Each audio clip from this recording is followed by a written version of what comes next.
ایک ایسا mega project جس میں دنیا کے 150 سے زائد ملکوں نے حصہ لیا، جہاں نئے ایئرپورٹ، موٹر ویز اور سی پورٹ بنانے کا وعدہ کیا گیا، جہاں فیوچر کے دبئی اور سنگاپور کے خواب دکھائے گئے۔ لیکن آج انہی ملکوں میں میگا پروجیکٹ ادھورے اور خواب ٹوٹے نظر آتے ہیں، کچھ قرضوں کے بوجھ تلے اور کچھ کھنڈرات کا منظر پیش کرتے ہیں۔ یہ تھا چائنا کا سب سے بڑا گلوبل میگا پروجیکٹ، جس کو نام دیا گیا بیلٹ اینڈ روڈ انیشیٹو۔ ایک وقت تھا جب اسے پروجیکٹ آف سینچری کہتے تھے، لیکن آج اسے جیو پولیٹیکل ڈیزاسٹر کہتے ہیں۔ آئیے سمجھتے ہیں اس کی پوری کہانی آج کے اس ویڈیو میں۔ 2013 میں چائنا کے پریزیڈنٹ شی جن پنگ نے بیلٹ اینڈ روڈ انیشیٹو یعنی BRI کا آغاز کیا۔ اس کا مقصد تھا ایک سلک روڈ بنانا، جس میں ریلوے لائن، ہائی وے اور پورٹس کے ذریعے افریقہ اور یورپ کو جوڑا جا سکے، تاکہ غریب ملکوں کو ڈیولپ کیا جائے اور چائنا کو ایک گلوبل لیڈر کی طرح پیش کیا جائے۔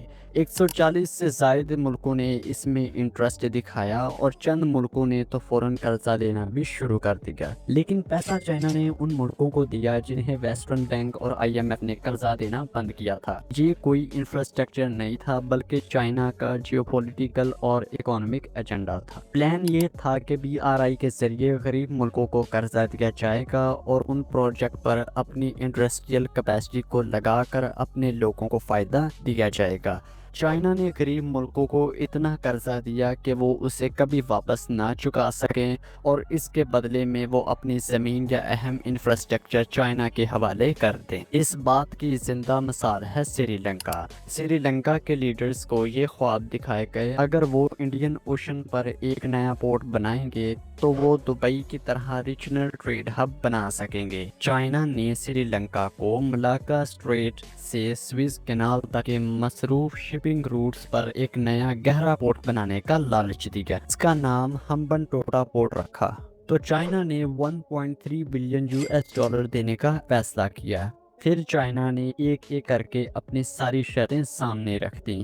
اگر لون نہ ادا کیا گیا تو چائنا کے پاس پاور تھی اس پورٹ پر قبضہ کرنے کی۔ کنسٹرکشن تو پوری ہو گئی، لیکن پورٹ کبھی بھی چلا نہیں، اور پورے سال میں بہت کم شپ نے ہی یہاں سٹاپ اوور کیا تھا۔ اب جب پورٹ ہی نہیں چل رہا تھا تو لون واپس دینا مشکل کام تھا، تو سری لنکا نے 99 ایئر کے لیے پورٹ چائنا کے حوالے کر دیا۔ اب اس پورٹ کا سارا ریونیو چائنا کے پاس جاتا ہے۔ BRI نے ایسے کئی منصوبے بنائے جو کسی کام کے نہیں تھے، جنہیں وائٹ ایلیفینٹ پروجیکٹ کہا جاتا ہے، یعنی وہ پروجیکٹ جو دکھنے میں تو بڑے عالیشان لگتے ہیں لیکن ان کا پریکٹیکل کوئی فائدہ نہیں ہوتا۔ ساؤتھ امریکہ میں موجود ایک ملک ایکواڈور، اس نے اپنے انرجی کرائسس سے نپٹنے کے لیے چائنا کے ساتھ مل کر $2.6 بلین کا ڈیم بنوایا، لیکن وہاں چائنیز ورکر نے کوالٹی سٹینڈرڈ کو اگنور کیا۔ نتیجہ یہ ہوا کہ آج اس ڈیم کی دیواروں پر 17,000 سے زیادہ کریکس موجود ہیں۔ آج یہ ڈیم کسی بھی ٹائم کولیپس کر سکتا ہے۔ اگلا نمبر آتا ہے پاکستان کا۔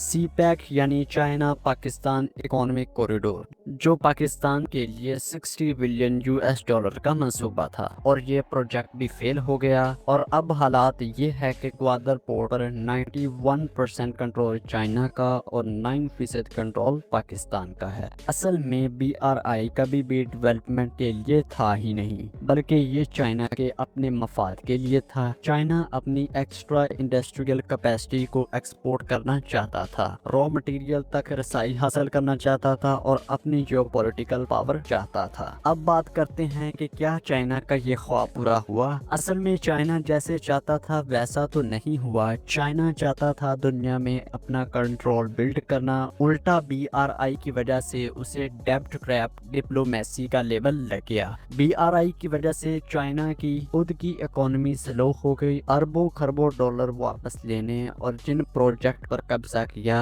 ان کو چلانے کی لائبلٹی بھی چائنا پر آ گئی۔ تو یہ تھی آج کی ہماری ویڈیو، ملتے ہیں نیکسٹ ویڈیو میں، تب تک کے لیے خدا حافظ۔